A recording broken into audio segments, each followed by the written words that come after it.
Hello and welcome to another Win Daily Show. My name is Michael Raziel. I got my man Mitchell Tennis here with me today, and we are looking at the Slock for the Tuesday. I think today's Tuesday. Days don't matter anymore in quarantine. It is the Tuesday slate. We are locking in about 30 minutes. Mitchell, how you doing today, man? We're good. Ready to get baseball in. Basketball just locked. So, fun night of sports. Basketball just locked, and Mitchell's been winning a lot of money over here with Win Daily recently. He had a 4K takedown earlier, I think late last week. You had you made Yeah. another $900 last night. You might have had 1,500 a couple nights before. I mean, Yeah. what 2K what are you doing, Saturday. man? I don't know. I feel everybody. I feel like everybody's. A lot of people are game log watching with these series. Like they're looking to see who did good the game before, and like DJ Augustine last game as a prime example. I love it, man. Well, whatever you're doing, we love that you're here over here on the Win Daily team. Mitchell has multiple articles that come out during the week. Obviously, you can see him here on the live stream, and we're going to be checking out a little of that MLB today. So let's jump right into it. We got a nice big slate for everybody. Nice 10 gamer here. The Mets are currently playing, and they are currently losing, as us Mets fans know. So they are not on the slate, neither are the Marlins, but let's look at it. We got some interesting pitching. It's always fun. Garrett Cole always never seems to be the one singular pitcher on a slate. Today, he's going up with Shane Bieber, a little Lucas Giolito, depending on how you want to play that as well. Talk to me about these two top pitchers and who you're leaning towards a little bit more in this slate with only really a $200 difference to pay up for Shane Bieber. Yeah, Bieber. He hasn't had less than 8 strikeouts, I believe, so far this season, and the Twins have. They can't hit him either. So I like Bieber. I'm probably going to go more Cole because I think everybody's going to roll with the Bieber train, and Atlanta's got that little bit weaker lineup with no Albies or Acuna. So I don't mind targeting Atlanta. And then I if we thought, I think Acuna's coming back today, isn't he? oh, is he? I think I thought Acuna's he was coming still back in. tonight. Yeah, him and What's Judge, I'm pretty sure, are today's? both coming back tonight. But Oh either yeah, way, there I see still, it. Yeah. Albies isn't there. When I was I looking, think yeah, when I was looking at it, they have the strikeout upside. I mean, Braves strike out exactly. quite a bit. Yes. So Yeah. I really Braves don't and think you Twins. can go wrong, but I'll probably roll with Cole just because I think Bieber is going to be what Bauer was last night. Hmm. And obviously, Bauer, what did he score? 14 or 15? He didn't really do what he needed to, and especially at 50% ownership, he had a leg up Hmm. on the field right there. Gotta love it. Gotta love it. And then, So with that in mind, most people are going to take one or the other of Shane Bieber and Garrett Cole. That's kind of what we have come to understand. One of these two dudes is going to be in most lineups. So let's just put Garrett Cole in there just for your argument's sake.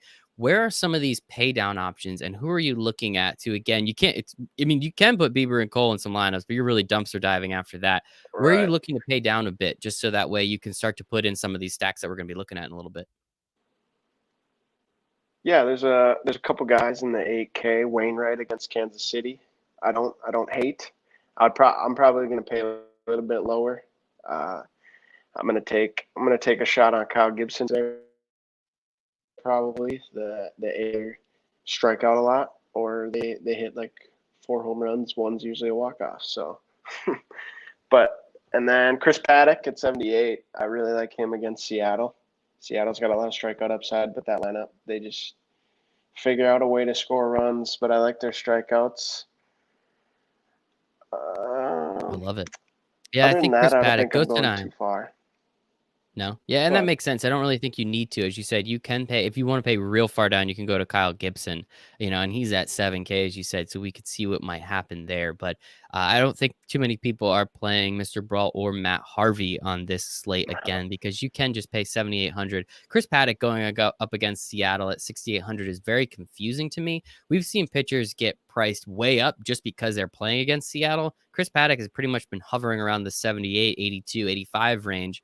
Now he gets Seattle and he's still only at 7,800. It's very confusing to me. So I say we take advantage of it, man. Let him do his thing. Hopefully his form from last year for comes sure. back and we could see a lot of points from Mr. Paddock tonight. That'd be kind of fun. Oh yeah. Oh Yeah, so let's talk about some of these stacks. So, Ghost and I, we did the preview show last night. Everybody can check that. We usually do it the night before, around 8, 9 o'clock, just to kind of look ahead and see what's going on. And you're liking a couple of the slates that we were talking about last night too. So let's take a look. We'll one of your favorites are the Chicago White Sox. Let's look at what they have here. So we do have the starting lineups. Obviously, game starting at 8:10 here, East Coast time. Again, with Cole and Paddock, you have about $4,000 remaining per player. Some of these guys are starting to get a little expensive. Obviously, Tim Anderson, Jose Abreu, who has hit like 18 home runs, it feels like, in the last like 4 games. Eloy Jimenez has been an absolute rock. Moncada, Luis Robert. Where are you looking to try and save a couple bucks, or how big of a stack are you trying to make with the Chicago White Sox? Yeah, I'll probably hit some of the Encarnacion batting cleanup for 3,800. He's one of their cheaper bats, unless you scroll all the way down to Mendick and Adam Engel. I don't hate Engel batting ninth, and then if you want to do the swing around stack and then go Tim Anderson and Jimenez, or you could go Tim Anderson and Abreu, who's been raking lately. Abreu has But been absolutely incredible recently. yeah, I'll probably roll with more the 2-4-5 is kind of what I'm looking at. So Jimenez, Encarnacion, and Moncada. I like that. And that leaves us still with about 3,900 left over again if you're sticking with Garrett Cole and Chris Paddock. That's still, you can still play around a little bit with that. We can still have some fun with that stack. Again, really hard to go wrong if you do take Jose Abreu. He's in literally red hot. He's hit, I think, 6 home runs in the last 3 games, or 6 home Yeah. runs in the last 4 games, whatever that number is. So kudos to him. I think he's looking pretty good. But this White Sox team has absolutely turned it on over their last 10 games, and they've just been absolutely on fire. So it has been a lot of fun to watch. So definitely pay attention to those White Sox. They've been a fan favorite of Win Dailies this whole entire year, and they finally are starting to pay off for us a little bit, which we're very excited about. Another stack that I want to take a little look at here, which is not quite contrarian. It's just a little, it's different. Colorado Rockies in Arizona. Their bats are still priced up pretty darn high, but they're not in Colorado. So what are you liking about the Rockies tonight up and against Arizona? I know it's going to be hot. I think they said it was going to be 100 degrees. The ball's going to be flying. I like Kemp. Matt Kemp, 2,800. He's batting 5th against a lefty. I think that's a big misprice. And then, I mean, once you put him at 2,800, you can get both the other Rockies' big right-handed bats in Arenado and Trevor Story. So I don't like that. I don't hate that. Hate that.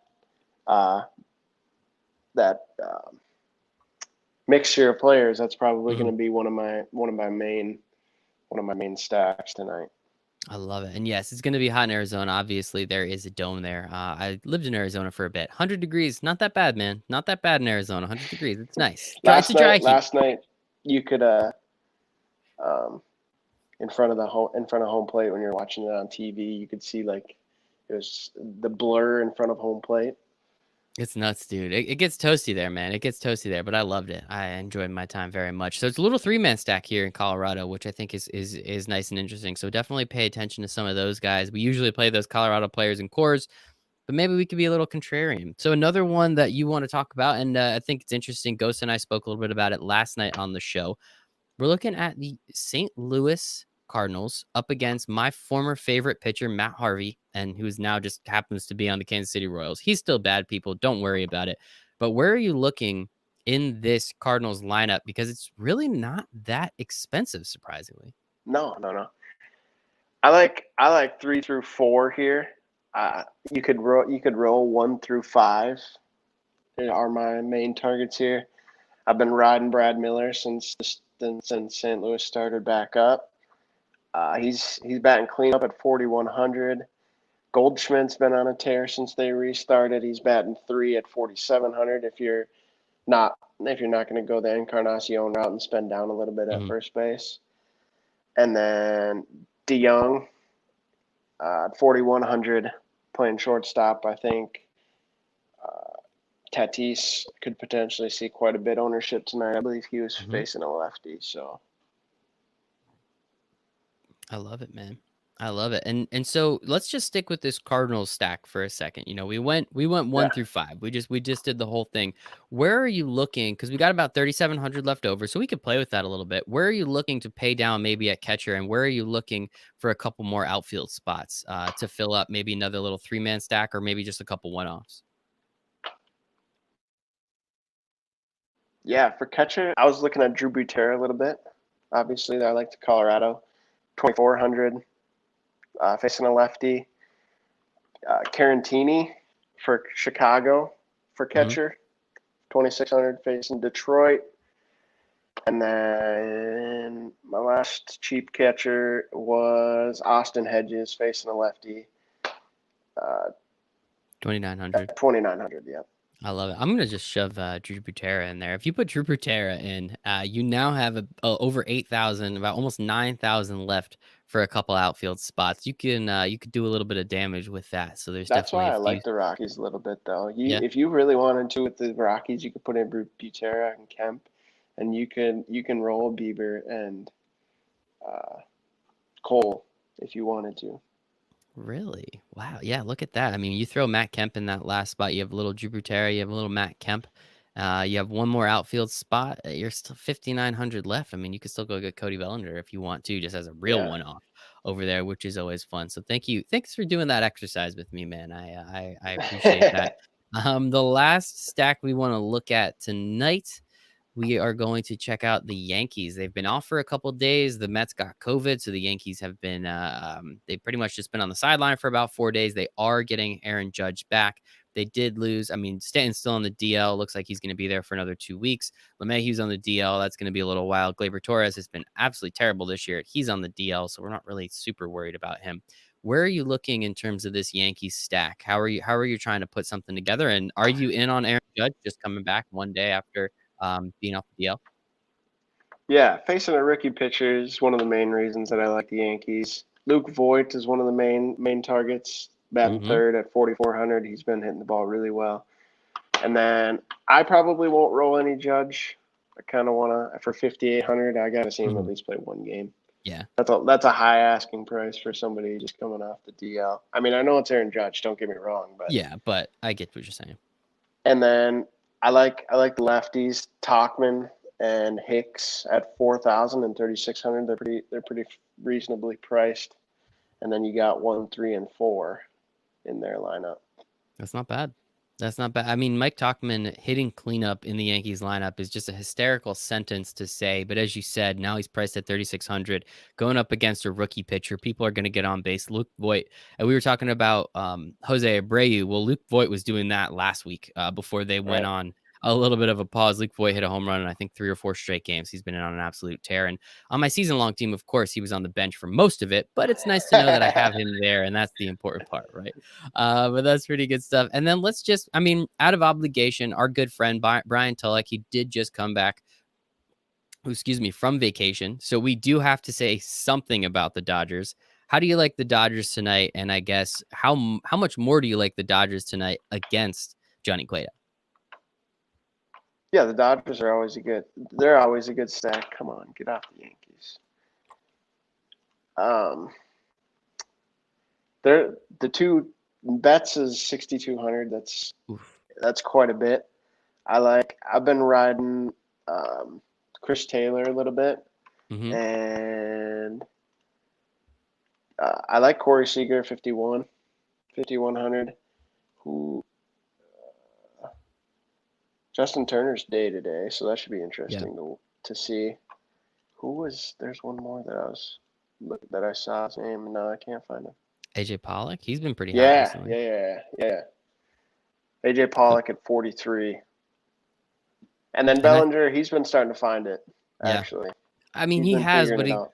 it feels like he's going 1 for 4 with a solo home run every night. Which again, hey, I mean, you get those 14 points, whatever. But still, man, Right. he's in my season long. He was my first pick there, so I'm a little salty with what Cody Bellinger's been doing this year. He's But had as four we saw, homers in 5 games.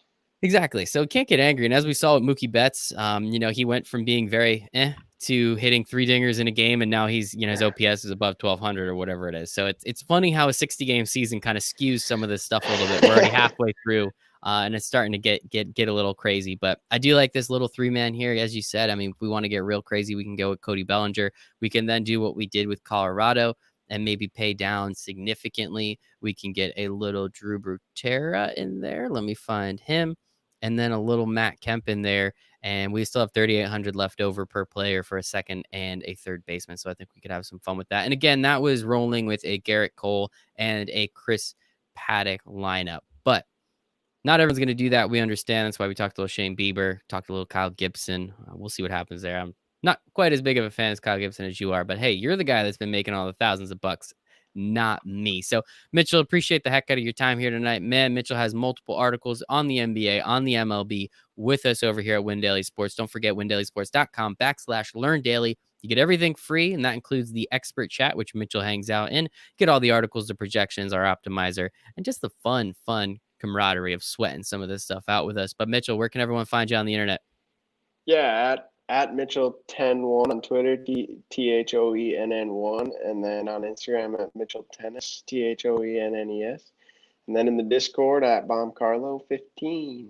Bomb Carlo 15. You could also catch him at some of the single entry $100 single entry games. You'll check that Win Daily chip at the top with that Bomb Carlo name too. So Mitchell, we appreciate the hell out of you. You can find me at Michael Raziel 1. You can find us at Win Daily Sports, and we appreciate the heck out of everybody. Hope you make it a very profitable night.